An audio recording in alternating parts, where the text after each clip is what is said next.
You're listening to the Dibbly Dobbly Podcast. Remember to like, share, comment, subscribe, and click the bell to make sure you get the latest episodes of the podcast. Be sure to like and share our Facebook page and follow us on Twitter and on Instagram. G'day, I'm Nathan Hauritz, a former Australian Test and One Day and T20 cricketer, and you're listening to the Dibbly Dobbly Podcast with Jack. Now that's talking about yourself bit done, Nathan. Let's get into this cricket discussion. I chose some topics to talk about and discuss. Okay. And the first one, Nathan, is about the state of spin bowling in Australia. And it'll be interesting to get your thoughts, a fellow spinner, on how we're going in terms of developing young spinners through domestic cricket and grassroots cricket as well, but also the conditions, the pitches in Australia are favoured fast bowling more than spinners, and the role of the spinner has been diminished. You look at this Ashes series that's just gone this summer. Australia didn't pick a spinner in Sydney for the first time since the 1800s. So that just shows you what's happening with spin bowling in Australia. A lot of people are questioning about that. And where is it going to end up in the near future? So how would you assess the current state of spin bowling in Australia, Nathan, when you look at it now, compared to the time when you came through yourself? Yeah, look, I think probably now you've got spinners, like you think of Perth have got Corey, you got Todd Murphy, Mitch Swepson, then you got Matty Kuhneman, Menenti, Ollie Pope, Sydney, New South Wales, like Greeny probably doesn't play as much. I think young Joel Davies bowls a bit more, Tanvir Sanger. I actually think it's in a pretty good space. I think, look, if any of those guys got the opportunity to play at the next level, they'd be okay. You look at like Todd Murphy's probably anointed as the next spinner. Matty Kuhneman's played a bit. Corey, I can never say Corey's last name, so I won't. Roccacelli. Corey, look, I find him as probably one of the standout ones. I love the way that he gets bounced and stuff. You're right, though, in domestic cricket, we were talking about it. I'm in a bit of a WhatsApp group with a few good mates who used to play, and the leading run scorer this year was Peter Hanscom at 680 something, and that's not because he's not a good cricketer. It's just the state of the wickets and the ball. It's very hard. It's very tough. Quicks are bowling more overs and they're taking more wickets, and spinners probably aren't getting as much. Are they developing? Not sure. But then you go to the test arena, and as you said, we don't play a spinner, and you still win. It's not. It's like that they don't. It's not that they don't back the spinner. It's just we're picking the best side to win. So it's just a phase. Look, I think you'll just, as a spinner, you just got to keep doing what you do, and as long as you just keep doing that, then the opportunities will pop up, and the tours will pop up. But a grassroots level, I think, is probably the biggest challenge. That's where I try and do most of my work. And grade cricket, you can see it as well in Brisbane. It's you've got some young spinners, but the wickets, playing a 2-day game back to back on a Saturday, very tough for a spinner to make any sort of, any sort of advancement of the game. So, that's. I think it's in an okay space, to be honest. I'm not too worried. I just think it's just hard for them to get opportunities. Just the way the game is. Yeah, but and obviously with Nathan Lyon, he's been so constant for so long, just like Shane Warne was. But obviously, as we've discussed earlier with you and your career, you were at a time when you came back into the test side that were trying spinners left, right, and centre, and then they settled on Nathan Lyon, and he's been there ever since. Yep. Do you think that we're going to go through the musical chairs again when Nathan Lyon does decide to retire? If he does, if or when, but he's still pretty committed to go on for a bit, despite that setback in the Ashes with that injury in Adelaide. But do you think we need to learn from the past and not go down that route, or do you think we need to pick and stick and back the person that we've selected to get the job done, especially looking forward to Australia's next big assignment in Test cricket, which is in India next year? Yep. You need a good spinner in those conditions. So what are your thoughts on that, Nathan? I think probably the biggest difference back in the day to now is the spinners that they chose back then. So if you look at leave McGill out of it, like he had an injury, so he had to stop. But then you go Bocas and Frazier, Hauritz, Doherty, Beer, Bryce McGain. Let's use those 6 as an example. I reckon at the time when we were all picked, we probably wouldn't have had 100 first-class wickets under our belt. We wouldn't have had a lot of games under our belt, and we're all still trying to learn our game. Like someone like Bo played really well in the West Indies. Like, yeah, he took 3 from the second dig and bowled okay and got runs, and then they didn't pick him again. So I don't think that the same, the selectors back then were literally, if you don't perform well in 1 or 2 games, you're gone. It was a really tough time for a spinner. At the same time, we weren't as good, I don't think, as probably what these guys are now. So I think Corey gets a crack. He's taken a lot of wickets at first-class level, bowls really well on good wickets. He's got good bounce. Todd Murphy's an interesting one. He has a little bit of different shape. He's quite quick through the air. But, look, he's had opportunities, and I wouldn't feel worried about those guys playing. Matty Kuhneman knows his game inside out, would do a good job. I don't think it'd be the same thing. Look, I think what they probably will do, a bit of horses for courses. They might go, look, Corey might be our guy in Australia. Todd might be our guy overseas with Matty Kuhneman. Who knows? Look, they're very set on picking the best 11 to win the test. And if that means you pick a taller, bouncier spin bowler in Australia than what you do with Todd, can't be anything wrong with that. No, that's exactly right. But do you think people are making a big deal out of it than they are with what's been written and spoken about, especially after what happened in this Ashes series, given that both teams didn't really play a specialist spinner? England played Will Jacks, and, well, he took few wickets, but he's not really that consistent as a spinner. Leaked runs. Nathan Hauritz only played 2 tests and didn't have much of a role to play after that. So do you think we're making a big deal out of it, or we're just overreacting, or do we need to change the way that we prepare pitches in Australia and make sure that, we need to get that, balance back, so to speak? Yeah, look, it's definitely just now. Look, Sydney used to be the best place for spin before me, playing. It was, bowling on dirt, and it was hard work. It was great to watch. Even Adelaide Oval spun.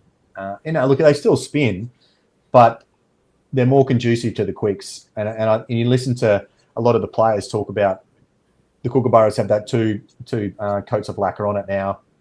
It's better for quicks to keep bowling, and you've got to pick the seam that's suited to what you need to do. And look, I think Australia, the way England play really played into Australia's hands because they're aggressive. They didn't need to be able to have a bowler at the other end give the quicks rest. They just could keep rotating their quicks and do the job. I think if you played a team here in Australia and you had a team that would grind Australia away, think back to Pujara and those guys being able to outlast our quicks, that's when you need a quality spinner. So, look, I'm not that worried about it, to be honest. I think it's just a phase that they went through. And look, at the end of the day, Australia won 4-1. If they cop a little bit of heat for not playing a spinner for a little bit, then I'm sure they'll take a 4-1 series win. Maybe not inside 2 days because it's a bit of a financial hit for everybody. But, look, I don't think they'd be that concerned. Yes, definitely. And that was another thing I was going to ask you, Nathan, about drop-in wickets, the difference between a traditional wicket and a drop-in. Yep. Did you notice a big difference when bowling on those drop-in wickets, like in Melbourne? Obviously, now Adelaide has a drop-in, the Perth Stadium has a drop-in, and obviously Brisbane with the new stadium that's going to be built after the Olympics will be a drop-in. Is there a big difference between the two in terms of how much spin or the characteristics of the wicket? Yeah, look, I think probably the biggest thing was just how dead it could get, and I was lucky enough to not playing too many dead wickets, but on a drop-in wicket that they didn't get right, I think you've seen how dead it can get and how hard it is to get wickets, So, look, the disappointing thing, the grounds have just lost their characteristic of what they were, and that's, you go over to India or those guys, you know where it's red dirt or black dirt, and you know what it's going to do, and whereas here it's just the same thing everywhere you go now. It's going to be a fast, bouncy wicket and play pretty true, and if they can get through to day 3. Test match, then, things might happen. But look, Brisbane holds its character. That's about it. The rest are all just what they are now. Yes. Yeah. They sort of lose that sort of, sort of resemblance of what you associated with the ground back in the day, really, before redevelopments and all that stuff. Yeah. It's just a concrete sort of coliseum now. Pretty much. I think many people would say, well, hang on, the MCGs, and all that stuff. People get parochial about these things. Obviously, me being from Adelaide, Nathan, I would say the Adelaide Oval, has that characteristic and sort of association with its history and past. But yeah, that's very true about drop-ins and traditional wickets. And how they play compared to traditional wicket blocks and drop-ins. It's quite interesting to see that difference.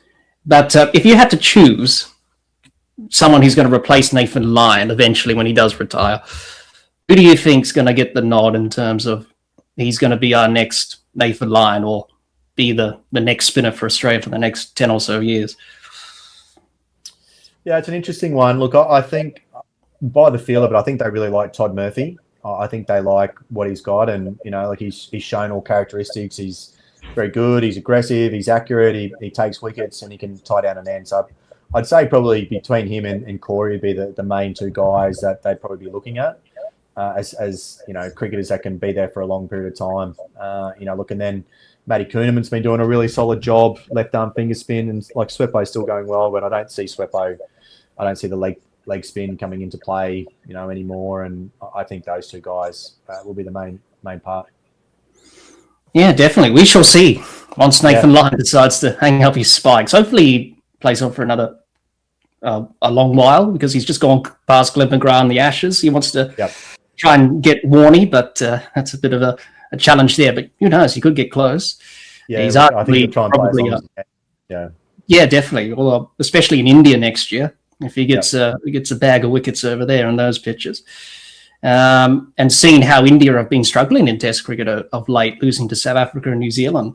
Yeah, it could be Australia's best chance since 2004, Nathan, which we talked about a bit earlier. Could be. So hopefully we can break the 20-year drought in 2027. But thanks for offering your thoughts there, Nathan, about the state of spin bowling in Australia. Very interesting to hear what you have to say, being a spinner yourself. For our last topic, Nathan, I thought we'd talk about Test cricket. We've been talking a lot about that in our chat today. And, it faces an uncertain future, challenge from T20 cricket, leagues, players, are they committed or not? Does it still hold up? And all these things that get talked about whenever you talk about Test cricket. But how would you assess the current state of Test cricket, Nathan? And how do you see the future of Test cricket going forward? Oh, look, I think the state, if you look at the crowds and the TV rights and whatnot, I think that space is very good for Test cricket. I think, all the Ashes were sold out first 2 or 3 days of each Test. I think the biggest problem is all the players playing different leagues around the world and Test cricket going longer than 4 days. It's very rare around the world have Tests that go for a long period of time. And that's a product of so many T20 games and so much T20 cricket. I would love to see, and I know a lot of people have said, look, it just wouldn't work. I'd love to see a 2-tier test system and a lot of money invested into, coming from Ireland when I was there. I'd like to see a lot more money invested into the lower ranked nations and, an ability to play the World Test Championship and the opportunity for that lower test nation to do their own thing as well and get relegated and stuff like that. And like a different point system, so like if, let's say Ireland play Australia, instead of a normal 5-point win, if a lower test team beats, tier 1, they get 10 points, whatever the points are. I don't really know the test system, but I just think more money needs to be invested into, the lower ranked stuff, not just all into India, all into Australia, all into England. You listen to how much money goes into West Indies and Bangladesh and all that sort of stuff. It's not great. It's just there's so much money that goes into those bigger nations, and that's fair as well. They bring the crowds, they bring the TV rights, but for the longevity of the game, I think more needs to be done in that space. Because T20 cricket's only getting bigger, and players are retiring earlier from first class cricket because they know that they can make enough money around the circuit to have a decent lifestyle. They're seeing the world, traveling business class, playing a few games, and earning just the same amount of money. So for them, it's a no-brainer. Yes, definitely. Obviously, Australia will play Bangladesh in 2 Test matches up in your neck of the woods, Nathan and Mackay, and then obviously Darwin, which is great to see cricket back there for a long time. So, it's important to help out those other nations that are lower ranked, as you mentioned, and give them some incentive. And it is quite depressing seeing the West Indies especially when they played Australia last in that series in the Caribbean just gone last year. That was very depressing to watch that last test, where obviously great for Australia because Mitchell Starc's 100th test and he picked up 400 wickets and picked up those wickets in the second innings for that day-night test in Jamaica. But it's quite depressing to see that getting bowled out for 20-odd. And, it was great when they won at the Gabba with Shamar Joseph and taking 7 wickets a couple of seasons ago. And obviously when you hear people like Todd Greenberg, the CEO of Cricket Australia, I think he said that I read somewhere that the scarcity of it, we need to make it more scarce. I don't really agree with that. I think you just need to support those countries a bit better than we are at the moment. And probably the top 3, Australia, India and England, probably need to do more in terms of playing series against those lower ranked countries. As a former test player yourself, Nathan, when you hear someone like that, like Todd Greenberg, CEO of Cricket Australia, said the scarcity of it, we need to make it more scarce so people can, be sort of build that suspense and look forward to something because it's a rare occurrence. I think he was trying to imply that. But hearing that, what is that from your perspective? What do you think when you hear we need to have less test cricket from someone who actually played test cricket yourself? I really don't agree with it. I think test cricket is the ultimate pinnacle of the game, and you want to play it as much as you can. And you want, I believe you want kids to be able to see it on TV. You want them to be able to aspire to be the next Cameron Green or the next Pat Cummins, whatever it needs to be, to have, 3 or 4 tests in a year to make it real scarce. Yeah, you'll have crowds flocking to go see it. That's great. That's amazing. But there's nothing wrong. Like I remember, I think when we played, it might have been 12 tests in the year, something like that. You had like 3 tours, 4 tours throughout the year, and then you had one-day cricket, 51 days throughout as well. So like, whereas now they probably, I don't know, maybe 12 tests, 31 days, and 30 T20s. I don't really know the schedule, but they've got to fit all that T20 cricket in. But I still think you've got to make it your priority. But at the same time, I just don't see them seeing it as the money revenue winner that T20 cricket is, which is why he'd be saying what he is. Yeah. Do you think that younger fans of the game, you do a bit of coaching and all that stuff, and you deal with young kids every day? Yep. Do they still have aspirations? Do they look forward to test matches? Is that strong in Australia more so? But you could say around the world as well that younger people, obviously T20 sort of that Gen X sort of format, really quick, fast, and whereas test cricket's slow and laborious, as some people say, but it's brilliant once you get invested in it. Do you see that from young kids that you've interacted with, that they're still looking forward to watch the Ashes or India or when they come out here in Australia? Yeah, 100%. Look, and it's one of the questions I ask a lot, what do you guys love watching? And they always talk about test cricket, and hardest part is probably just the structure of junior cricket. And a lot of it is T20 cricket, that when they're playing, when they're growing up, the idea of a parent having to go watch cricket for 6 hours on a Saturday or a Sunday is not really there as much anymore. So a young kid, at the age of, 12, retires after 13 balls in a game. What have they learnt? They haven't really learnt anything, and I think that's the real issue where we're at. That's the part where I grew up, and under 12s, you retire at 75 balls. So, if you made it 75 balls, you're doing something right, and you go back in if you can. Whereas now it's a lot about participation and fast and exciting, which I understand, but the game needs test cricket. It's the way we started. You can never beat it. No, you can't. And even my time growing up watching test matches, and there's some memorable ones that stand out. I suppose that's the thing. You remember memorable test matches of how close they were or whatever. People still say, I remember the Thai test in 1960-61. That was the greatest match I ever watched. Or the Thai test in 1986 when Australia played India in Chennai. Something like that, whereas T20 cricket, and we've just had a T20 World Cup, and obviously that was a big sort of thing that was talked about in Australia about fans caring less about that and what Australia did. But it's true. You remember more from Test cricket than T20. That's just happened in 3.5 hours or something. And that's spot on, because the Test series that I remember now the most when I was growing up as a young kid in Australia playing West Indies, and watching the Australia play West Indies over in West Indies, and those four West Indies quicks against our batters, and that were the series you used to live for as a young kid growing up. And then learning about the Ashes and understanding what that was. And you're right, like the T20 World Cup, while it means heaps to the players, the fans here are probably like, don't really care that much. And there'll be another T20 World Cup in a year's time or something like that. They've got the Olympics, and it's just. Well, the next one's in Australia and New Zealand in 2028. Yeah. So like that, probably people don't even remember the last one that was here. Like that was 3 years ago, whatever it was. So they need to definitely crack on with it. Yeah, definitely.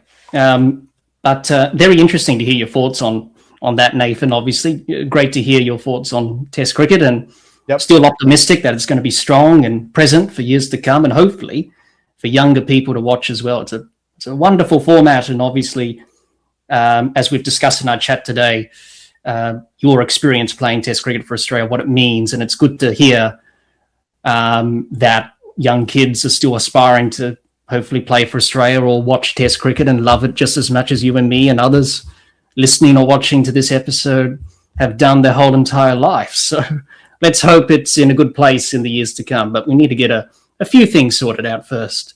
Mainly with the ICC and cricket boards around the world. Nathan, we finally reached the end of our discussion, but we've got one more thing to do. It's the third session. It's just before stumps. We got to dig in for a bit to survive the day, to use that cricket expression. You're right, buddy. So I thought to end our discussion today, Nathan, I asked our listeners to send in some questions for you to answer. Okay. So put you on the spot and test your cricketing knowledge, and hopefully you can provide some good answers to our listeners who have sent in their questions. And I'm sure Nathan can answer it to the best of his ability. All right. So, Nathan, we'll start with Jihan, who's a good friend of the podcast and Cricket Australia fan, of course. Yep. And he's a regular listener of the podcast. He's got 3 questions for you to answer, Nathan. Okay. So it's half an over. So we try and negate the first half of the over. Yep. But basically, this is what Jihan has said to you. He says, "Hi, Nathan. I'm a huge fan of Australian cricket and have been following the team since I was a kid. I like to say until Nathan Lyon came around, I thought you were the closest we had to being Shane Warne's long-term successor." His first question to you, Nathan, is, my first question is about your Test debut. You come into that great Australian side that just had wrapped up the elusive series win in India. You've come in for Shane Warne, who was unavailable for the final match. It's on an absolute Bunsen burner where Michael Clarke goes on to get 6 for 9. Yep. I can remember you both getting Tendulkar and Laxman when they were both set and playing well in the second innings. What are your memories from that match? And given the nature of the pitch, if Warne had played alongside yourself, would he have been almost unplayable? So that's Jihan's first question to you, Nathan. And we did touch on a bit about that when we talked about your Test debut, but your answer to Jihan's first question. Yeah, look, thank you for the question, buddy. Look, it was honestly the biggest whirlwind, and I remember, the groundsman being sledged by everybody because of how bad the wicket was, and it was just getting those 2 guys out. I remember when I got Tendulkar out, being in that huddle was just incredible, and I was saying earlier, like, no one can ever take that feeling away, being able to dismiss somebody like that, and getting Laxman, good catch, good caught and bowled. But as I said, look, if I hadn't have bowled as much as I did and as bad as I did, we probably would have won the Test because Michael Clarke come on and took 6 for 9. So look, double-edged sword. But yeah, look, that was that. And look, if Warney had, I wouldn't have played if Warney had played. But if he had played, it's a little bit different, I think, sometimes with a wrist spinner on a real turning wicket like that. They can be a little bit slower through the air. They had Harbhajan, Murali Kartik, and Anil Kumble, and they're all 3 different bowlers. But the fast spin for the finger spin was the key. And look, he was unplayable on anything, so it probably would have been incredibly hard to face anyway. Yes, his record in India wasn't the greatest, Warney, but he still did a job. Yeah. No, they played him best in the world, and he was just a different bowler, wasn't he? Look, it was they knew how to play spin, and he was, a lot of his years were against Tendulkar, Dravid, Ganguly, Laxman.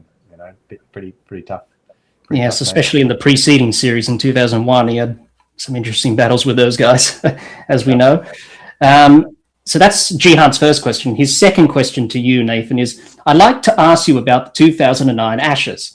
A strange series in that all the Australian players statistically were ahead of England's, yet England managed to come away with the series win. Firstly, I seem to recall you getting Kevin Pietersen out when he was pretty set on a flat pitch in Cardiff on day one of the series. You seem to have a particular emotional reaction to that wicket.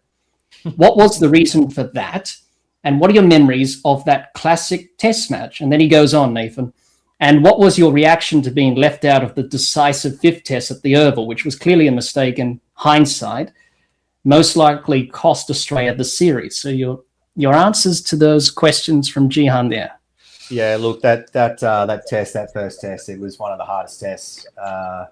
The reason for my emotional reaction was Kevin Pietersen was just really sledging me every time I walked past him at the end of the over. He was talking to his teammates and just really calling me a pathetic spin bowler and can't believe he's playing for Australia. You know, he'd say it all the time and he'd say it loud enough that I would hear it. And then his arrogance got himself out, you know. So for me, it was, you know, I outfoxed him. Didn't really care if he meant to get out or not, you know, but he was just too arrogant, you know. And look, he could face me, he could hit me anywhere he wanted to. At the end of the day, to be honest, you know, there was not much happening, and he still could, and he still would have every time that I bowled to him. But look, sometimes people's egos get in the way, and yeah, it was nice to get him out. That test, yeah, look, that was really disappointing. And as a spinner bowling on the last day, I thought we had it. You know, I thought we were going to get him, and then had an hour to bowl at Monty and Jimmy, and just couldn't get him out. And it was a newer ball, and it was spinning, and they just kept missing, and we didn't have any chances or opportunities. And you feel like I, as a spinner, felt responsible for that test, you know, that last hour and not being able to get him out. And, you know, I didn't bowl the last few overs, but I was pretty cooked by then. I was trying to, you know, this comes a period where your body just starts to fatigue and you can't do as much as what you need to. And, yeah, I take a lot of responsibility for that test. It was very disappointing. And then the last question about the last test. Yeah, look, I had throughout that, I developed plantar fasciitis and osteitis pubis. So I'd really struggled to move, and there was a little bit of doubt, you know, within my own mind if I could have finished the test if something happened. And I knew that, like, deep down, I knew I wanted to play, and I believed that I would have been able to finish the test. But if you, in that environment, if you sort of show any sort of signs that they feel that you're not going to play or be the best, then you're going to be in trouble. And that's probably where it stemmed from. And I kept trying to reinforce that I was going to be well enough, and I'll take drugs, I'll get through. But at the end of the day, they've got to pick a side that they think is going to win. And I think everybody knew it was the wrong decision at the time. You know, even Stuart Clark, I don't know if there's ever video footage, him and I, like, they hadn't picked the side until 1 minute before punter had to go do the toss. So it was really poorly handled by the selection committee. And Stuart Clark was arm around me, and Digger said, "Horry, you're not playing." And Sarfraz almost laughed, you know. So that's how poor it was looked upon. Yeah, look, it was that was probably one of the lower points, and I struggled mentally to accept that. And you know, you've only got to try and be your best teammate from there. But it would have been great to play in that. But my body, my ankle and my groin weren't great, and probably cast too much doubt over the selection committee, to be fair. Yes. I think that was the test that Graham Swan got all those wickets, isn't it? At about 7 or 8. Northie took 4. Did that sting even more, seeing that and knowing of, you know? Because he hadn't bowled well all series. He'd only, I'd out-bowled him in the games that I'd played. And I knew that if I had played in that game, I would have made a real big difference. I was just shocked. I think everybody around was shocked that they didn't go with a specialist spinner. But, you know, they'd won the game before in Leeds without a specialist spinner.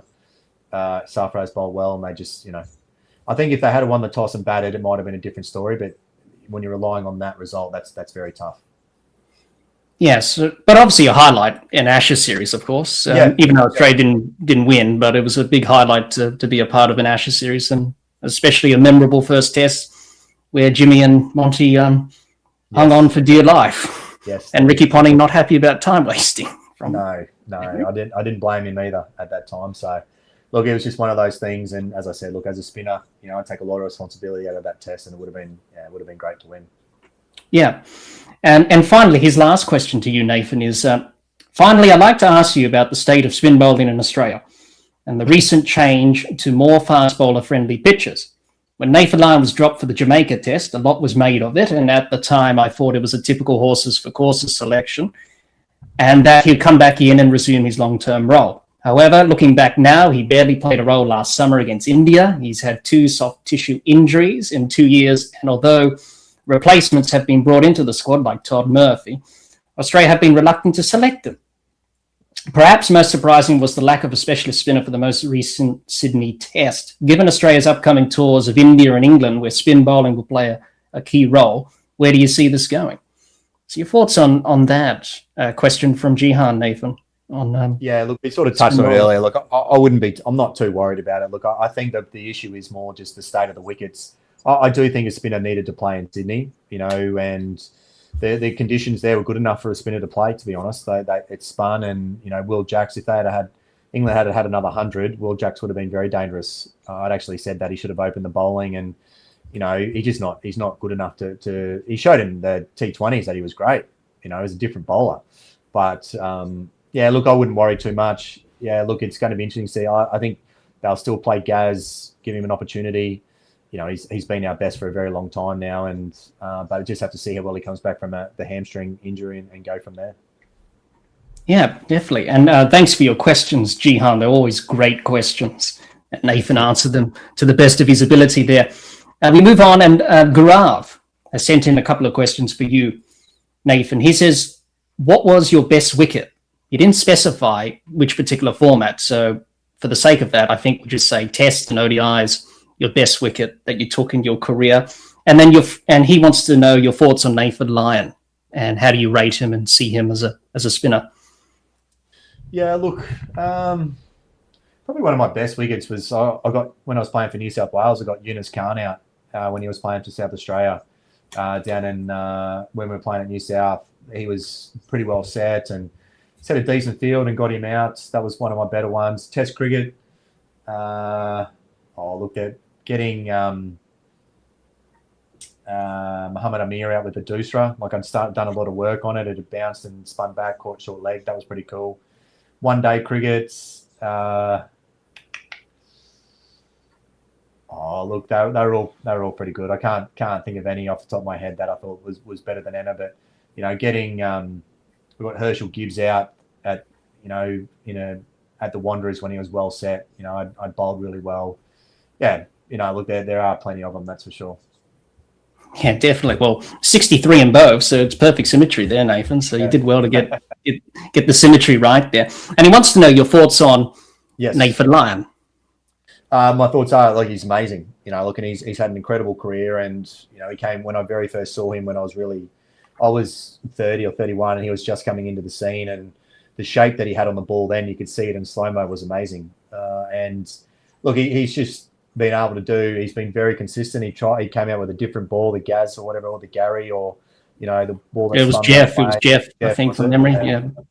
And look, but he just stuck with the basics of being a really good off spinner, leaving the ball in the one spot, and he's just showed you how to do it. It's just so he's been great. And look, I think he deserves a fitting send off, whatever that will be, when it'll be. And I think that's probably going to be up to him, and if his body can hold up, this next little period. Yeah, definitely. And to go back about thanks for your questions there, Gaurav, and Nathan answered it very well. The Doosra, a lot of people said that was probably the hardest delivery to bowl. The only person who could bowl it was Murali, and he was quite unique. But, did you add that in as your arsenal? Or did you think, was it something that I could do that could be effective in a game if I could use that variation? Yeah, look, it was something that was very slow. I couldn't get much pace on it. Like the difference, I don't know, like if you watch the highlights of that Pakistan, when I get Muhammad Amir at court short leg bowl by Caddo, it bounced a fair bit, but it was very slow. So, and I couldn't get it much faster. That was the hardest part. And it turned enough. I got a few wickets in Shield cricket with it. But it was a lot slower than what my normal ball was. Yeah. Did you watch footage of other bowlers bowling deucerers like Murali and others at the time? Nah, look, I just knew that I had to get my wrist and arm in so high. It was so different. So, look, it just everything changed. So, like you're just trying to find your own ways to try and spin the ball the other way. And that's all I was trying to do. Yeah. Well, you don't see it now because obviously you may be reported for throwing or something like that. But it was a different time and a different place back then, I suppose, before the laws and regulations were changed in terms of bowlers bowling deucerers, thing of the past. But thanks for your questions there, Gaurav. And finally, Nathan, we have another Nathan who sent in a question. Now, this is my teammate from the club that I play for. Okay. So he's also named Nathan. He says, what are the difficulties trying to become a successful spin bowler in Australian conditions? Yeah, look, I think probably the difficulties are just the opportunity. You probably don't get as much opportunity because the wickets are more conducive to fast bowling. And when you do get those opportunities, if you've got a captain who doesn't really understand spin bowling, doesn't matter what level, it becomes even more challenging. You might get 1 or 2 overs, you get that over before lunch, and then you bowl a couple of bad balls and you're off, and it just gets compounded. So look, I think if when you're playing club cricket, you've got to have a captain and coach who understands spin bowling and what you're trying to do, and you want to be getting the ball as much as you can. And look, I think as a spinner, I always try and encourage kids to understand the opportunities they create, not the wickets they take, but the opportunities that they can create. And if you keep a bit of a marker on that, if you're creating 2 or 3 a game, then you're doing a very good thing, But if you're bowling spin bowling and you're not creating opportunities, then you need to have a bit of a look at either field placings, the way you're bowling, how you're bowling, and just keep, adjusting your game to suit. Don't just get stuck and going, like what I used to do. Like, I'm not getting an opportunity. I'm not going to be any better. Just go, okay, look, how can I use this to get better? What can I do? How can I create an opportunity out of these 6 balls if that's what you're going to get? That's how I'd suggest to reframe it and get better from there. Yeah, definitely. Well, thanks for your question there, Nathan. And I hope Nathan answered it very well. And thank you to all who sent in their questions to Nathan. Very good questions, and I hope you got the answers that you were looking for. Well, Nathan, thank you for joining me today for this cricket discussion. I've enjoyed it immensely and learned so much from our chat today. It's nearly like a full day's play of Test cricket. Not quite the 6 hours, but 3 sessions on a day. It's been a full session. It's been 2 hours. So yeah, pretty much. You've done very well, mate. Yeah, well, I've spoken a lot further than this with other episodes of the podcast, Nathan, so my stamina is pretty good. But I've enjoyed it immensely. I've learned so much. It's an honour and a privilege to speak to someone who's actually played cricket at the highest level for Australia, Test cricket, ODIs, brief T20 career, as we mentioned. But I hope everyone watching and listening would have learned a lot as well and see the other side of what is it like to be a professional cricketer, because it's not all, rosy on the outside. It's quite hard work and dedication on the inside. There's 2 parts, and I hope people can see that in this episode with you today, Nathan. Now, Nathan, if people were to get in touch with you, because you do a bit of coaching now and all that stuff, post-cricket career, where can they do that? How can they get in touch if they want to get some coaching or some tips and advice from yourself? Yeah, look, so my website, what's the best way? Do you want me to send it to you, or because I don't do... We'll put a link in the description of this episode, but if you can just... Okay. Yeah, so it's first, so 1stcca.com.au, so firstclasscricketacademy.com.au. I have my own training platform, like a journal, like a health and wellness sort of area. Mentor about 100 kids at the moment on that, look after them. So look, if you reach out, so if you want to email, my email is nathan@1stcca.com.au. That's probably the best place to get in touch with me, and we'll go from there. Yes, we'll leave links in the description of this episode so people can do that, Nathan, and do all those good things if they want to pick out your wisdom from your years of being a professional cricketer. Before we go, remember to like, share, comment, subscribe, and click the bell to make sure you get the latest episodes of the podcast. Be sure to like and share our Facebook page and follow us on Twitter and on Instagram. Also, the podcast is available on Anchor, Spotify, and on Apple Podcasts. Once again, thank you, Nathan, for joining me today for today's cricket discussion. I hope all of you watching or listening to this cricket discussion with Nathan learned a lot more about Nathan and his cricketing journey. Until next time, keep safe and bye for now.